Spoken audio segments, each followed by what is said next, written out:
A really odd decision on Behavior's part, and something they kind of have a history of that they're slowly cleaning up, is tying accessibility options to perks. Off the top of my head, I can think of three: Spine Chill, Shadowborn, and Lightborn. Spine Chill is the biggest one, in my opinion, because as a person who is hard of hearing, if you guys didn't know, I'm deaf in my right ear, I had to use Spine Chill a lot before the visual heartbeat, and it got frustrating because I always felt like I was sacrificing a perk slot just to make up for the fact that I can't hear that well, so I have no idea whether or not the killer was really, really close or really, really far, or even if the killer was on me. There were times where the killer would be right behind me and I couldn't hear the terror radius. So the visual heartbeat is one of the best additions to the game. Although taking out the ability for Spine Chill to show you how close the killer is was a weird decision, but I digress. Nowadays, Lightborn is the only perk that I know of off the top of my head that ties an accessibility option, and that is not getting your fucking retinas melted out of your skull by flashlights. I still am very adamant that they need to add a setting that dampens flashlights so I don't feel like I have to put on a perk in order to avoid my eyes being blinded in real life and not just on the screen. But today's topic of discussion is Shadowborn. Back in the day, Shadowborn used to increase FOV, and while I was gone, they added an FOV slider and changed Shadowborn's effect. Now, we'll get to Shadowborn's effect a little bit later on, but when I first heard about this FOV slider coming, my initial thought was that Shadowborn was going to play into the Undetectable package. If you're not aware, in TCG terms, whenever somebody is referring to a package, what they're meaning is a group of things that synergize well together. So there is something called the aura reading package, which will always include Lethal Pursuer and then a group of aura reading perks that fit the killer that you're working with. For Nurse, for example, I like to use Lethal Pursuer, Floods of Rage, Pain Resonance, and Nowhere to Hide. And the Pain Resonance is just for slowdown that combos very well with Floods of Rage. But the Undetectable package doesn't really exist. There's not like a group of perks that you put to be undetectable as much as you can. This is starting to happen more and more often, and when the unknown drops to the live servers, I do have a build in mind that I'm going to test out and make a video for you guys regarding Undetectable, but I always thought that the name Shadowborn would be really, really great to act as a lethal pursuer for Undetectable. The way I was picturing it is when the match first starts, you are undetectable for, say, 10 seconds.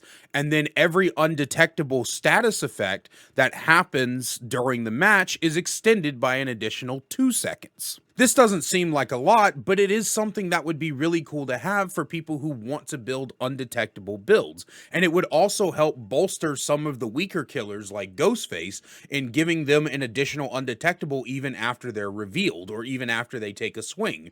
Would it be like a game changer? No, but it'd be a nice little quality of life for a lot of people who want to play more stealth-oriented stuff. Then again, and this is an unpopular opinion, I'm well aware, I've also always been of the thought that Corrupt needed a buff to extend the blocking of generators by like an additional 5 seconds and be the lethal pursuer of gen blocking.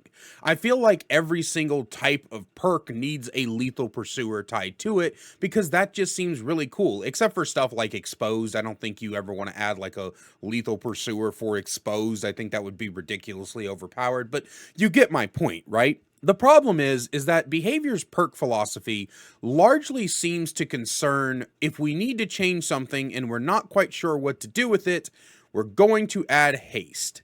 And I don't know why. So when I came back after my 3-month hiatus, I took a browse of some of the newer perks that had come out since then and some of the reworks and everything.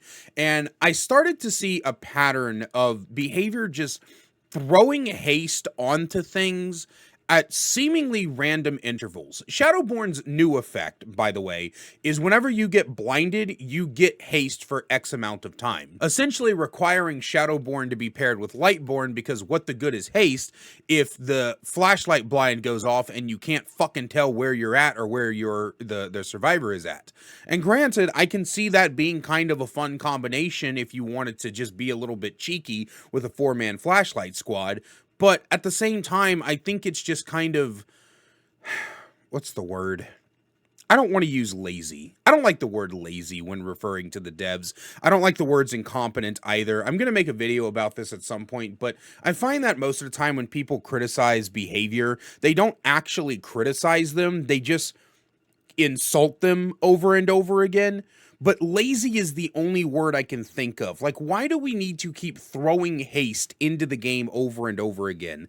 Like, we had the hold made for this fiasco, and now it just seems that anytime behavior wants to buff something or change something, they just throw haste on it. Like, take the Trapper, for example. The Trapper, in an attempt to buff him, and he's still the worst killer in the game, but in an attempt to buff him, behavior added this really weird haste effect to him, giving him haste whenever he sets a trap, which is cool. But that's kind of the opposite of what he needed. In my opinion, he always needed haste whenever a trap is triggered or disarmed. I always thought that was where he needed a base kit haste, but that's not where they put it. And on top of that, it just seems very odd that their solution to Trapper having to collect his own traps over and over again and collect his own power in order to be useful was to give him haste after he set a trap. Granted, they started making traps spawn near generators, so that, you know, you would naturally come across your traps on the way to patrolling, but still, it's just not. It just feels odd. It feels odd that, hey, it's like behavior has a big whiteboard in their balancing room, and the words, when in doubt, haste it out, are just written in big bold letters on that board in permanent marker. And I just don't really understand why, because there's a lot of different stuff that you can do with status effects in this game that I feel like haven't been tapped into yet. I made an entire video based off 5 new status effects that I would like to see come to the game, and that I often use whenever I'm trying to do my reworks and my balance ideas.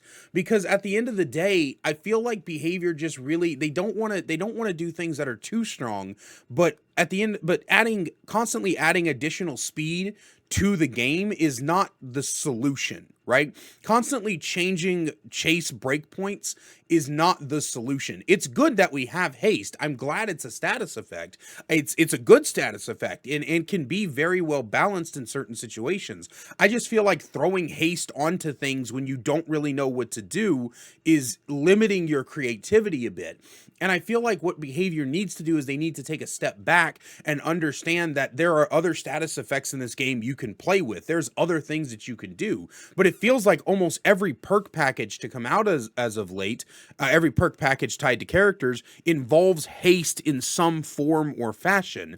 And I just don't think that's the right move. Now, granted, Chapter 31 doesn't have haste effects as far as I know. I would need to go back and read the perks. I don't have them open in front of me. And unless they add haste to Wicked, so it's cool that they're trying different things, but you get what I'm saying. The whole point of this entire video is to talk about how I think the Shadowborn rework could have been something better, and I really hope that someone at Behavior sees this video and they go out of their way to give us a better Shadowborn than just another way to gain haste. I just don't want another way to gain haste. It's my exact same complaint about Chucky. I don't want another dude who dashes forward with a knife. I just want more creativity in a game that has a lot of opportunities to be very diverse in the way that you build things. But that's all I have for you guys today. As always, I don't make these videos just to spout my opinions at you. I make these videos so that I can hear your thoughts as well. So please leave a comment down below. And as always, a special thank you to our channel members listed on screen for their additional support. If you want to find out how to become a channel member today and get perks like seeing videos early, then click that join button down below. I love you guys so much, and I will see you in the next one.